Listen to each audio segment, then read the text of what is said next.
داخلة توداي، جريدتكم التي تجدد على مدار الساعة. Bye. Okay, my name is Laura Woodward. I'm English. I live in Istanbul, and I'm going to deliver two presentations on the last day of the conference. One on storytelling and learner autonomy for younger learners, primary, and my other presentation is how to develop learner autonomy with teenagers. Okay, thank you. You'll enjoy it. Thank you so much. Thank you. Hello, my name is Alex Kotcherberger.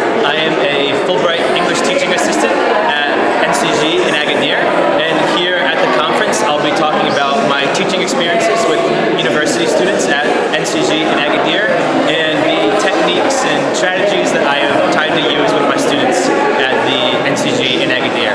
So I'm very happy to be here in Dakhla and to meet everyone and to participate in the conference over the next few days.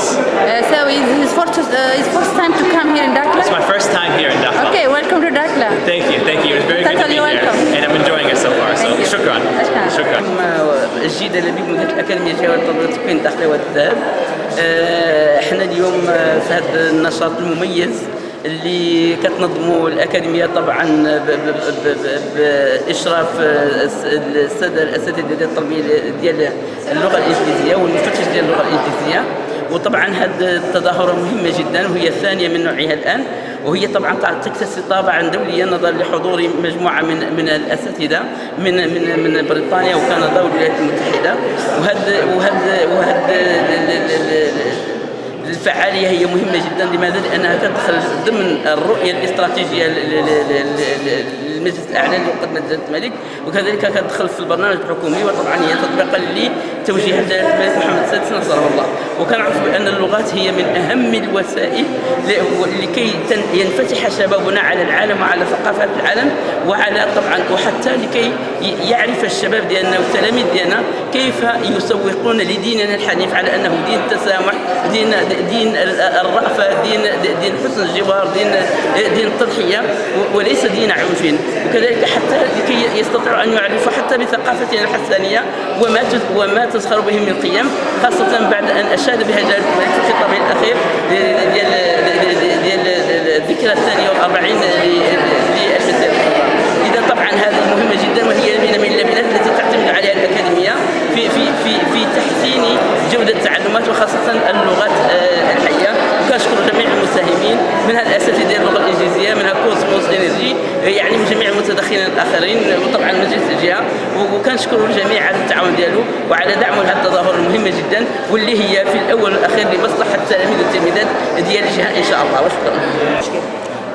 السيد محمد بوهيب، منسق النسخة الثانية من المؤتمر الدولي لأساتذة اللغة الإنجليزية ومفتش تربوي. تأتي هذه النسخة الثانية بعد النجاح نجاح باهر في النسخة الأولى السنة الماضية. هذه النسخة تقارب موضوع استقلالية المتعلم ويؤطرها مجموعة من المؤطرين الوطنيين والأجانب القادمين من الولايات المتحدة ومن كندا وغيرها. أهمية هذا الملتقى في كونها إن شاء الله نتمنى أن تنعكس إيجابا على مستوى التلاميذ في الجهة بخصوص تكلم وتعلم اللغة الإنجليزية. وشكرا.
وأطهر الصلوات على أشرف الأنبياء السيد باشا مدينة الداخلة ممثلا للسيد والي جهة الداخلة وادي الذهب، السيد نائب رئيس النائب الأول لمجلس الجهة، السيد الرئيس الثاني للمجلس البلدي للداخلة، السادة ممثلي الغرف الحاضرة معنا في هذا اللقاء، السيد مدير المصالح بمجلس البلدية بالداخلة، السيد رئيس المجلس العلمي المحلي لأوسرد، السيد المدير الإقليمي لوزارة التربية الوطنية بوادي الذهب، السيد المدير الإقليمي لوزارة التربية الوطنية بإقليم أوسرد، السادة ممثلي ورؤساء المصالح الخارجية الحاضرين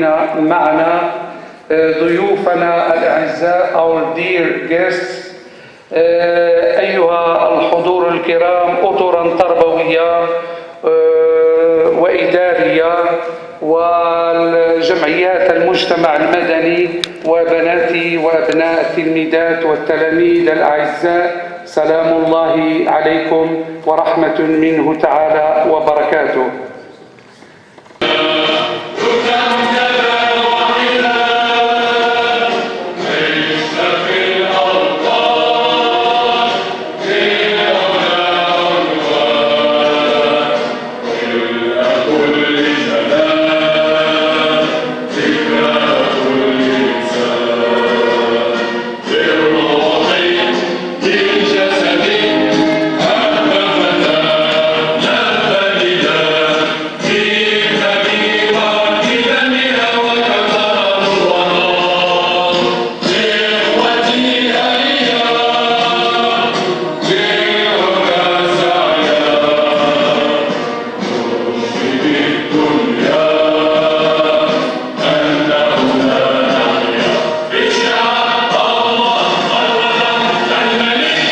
أشرف المرسلين. Monsieur le Pacha, représentant de Monsieur Wali Dakhla Wad Dhahab, Monsieur le vice-président de Monsieur le président du conseil régional, Monsieur les représentants des conseils municipaux et provinciaux, honorables présentes et honorables présents, et surtout je m'adresse à ceux qui sont venus de loin pour participer à cet événement. Bienvenue à tout le monde. Tout ce que je veux dire, c'est que on accueille tout le monde dans cette occasion très honorable, très spéciale pour les Marocains. C'est la célébration du 42e anniversaire de la marche verte. La marche verte, là où se reflète la relation très solide du peuple marocain. Et je dis aussi que cette occasion, on célèbre le lancement des cycliques marocains Mohamed VI qui a été lancé les derniers jours. Et d'ailleurs, il fait que le Maroc va entrer dans une nouvelle ère et il va profiter des images et des photos très claires de ce satellite dans le cadre et dans le domaine de l'agriculture, de l'habitat, de l'urbanisme et d'autres choses. Et je souhaite aussi qu'on célèbre demain la victoire du Maroc sportif.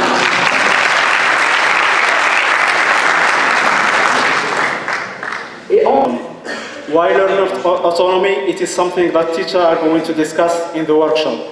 My speech is going to focus on two things. First, I want to thank our sponsor. Number one, Cosmos Energy. I would really like to thank Cosmos Energy. Two people helped us in this. It is Seth Luxembourg and Mr. Shree here. Second thing, I would really like to thank the Regional Council of Dakhla Wad Dhahab for supporting us, especially the ladies there, especially Khadija Bogarm and her group. I just I would like to thank Bookland for saying yes to all our projects. I would like also to thank the Moroccan American Commission for Educational and Exchange, Massisi, for that.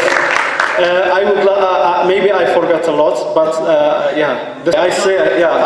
I would really like to thank the Agricultural Chamber that they gave us this room.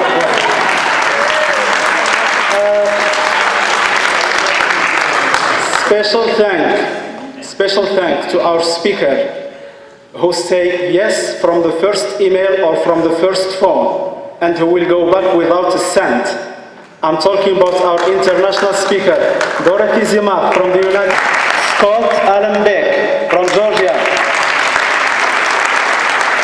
Alexander from United States,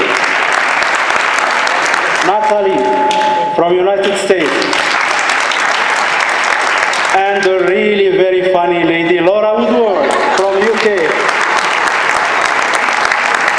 We are proud of our national speaker, really great speaker, and I'm talking about Si Abdelmajid Bouzayan. Abdelmajid Al-Qlida.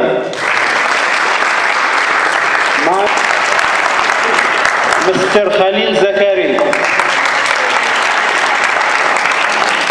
And that's all. I really hope to the success for this second edition, and we're working and looking forward for a better third edition.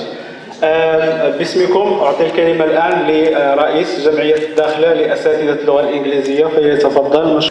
السلام عليكم. أنني نحاول نتكلم شوي بالعربية وشوي بالإنجليزية ضيوفنا الكرام. سيد ممثل السيد الوالي، السيد الباشا، السادة ممثلين عن مجلس الجهة والمجلس البلدي، السادة مدراء الجهويين والإقليميين لمجموعة من الوزارات في مدينة الداخلة، بما فيها مديرية الثقافة، المديرية الإقليمية للذهاب لوزارة التربية الوطنية أو السرد كذلك، السادة الحضور من داخل المغرب من خارج المغرب، الزملاء، أعزائي التلاميذ الذين من أجلهم اجتمعنا اليوم هنا في هذا المؤتمر. أولا أريد أن أشكركم كثيرا وعلى أولا حضوركم وتشريفكم لنا في هذا المؤتمر الذي لولاكم لما التأمنا اليوم هنا لنقول للعالم كل العالم أن بمدينة الداخلة هذه المدينة البعيدة جدا في الجغرافيا لكنها قريبة بحكم هذا التواصل اللغوي عن طريق اللغة الإنجليزية. اليوم نحن في صدد الاحتفال بتنظيم النسخة الثانية من المؤتمر الدولي للغة الإنجليزية. أصبح فعلا مؤتمرا دوليا بحكم المشاركة النوعية التي تشاهدون معنا اليوم. نتمنى أن لكل ضيوفنا الكرام سواء من المغرب وخارجه مقاما طيبا بين ظهرانينا وأن يستفيد الجميع إن شاء الله من هذا الورش الكبير. Ladies and gentlemen, Bashir Ghardeg, President of DATE. This is a local association about English language. I'd like just to thank all the guests coming from Morocco or abroad to honor us and our conference with their participation. I would like only to hope you and wish you a good stay in Dakhla and let us benefit from your experience and from your expertise. Thank you for coming and please feel free to ask anything about Dakhla. We are here to help you in your stay. Thank you for everybody وشكرا للجميع. السادة الممثلين ممثلي الهيئات المحلية الجهوية والوطنية، زملائي متدخلين في هذا المؤتمر، أعزائي الطلبة والتلاميذ.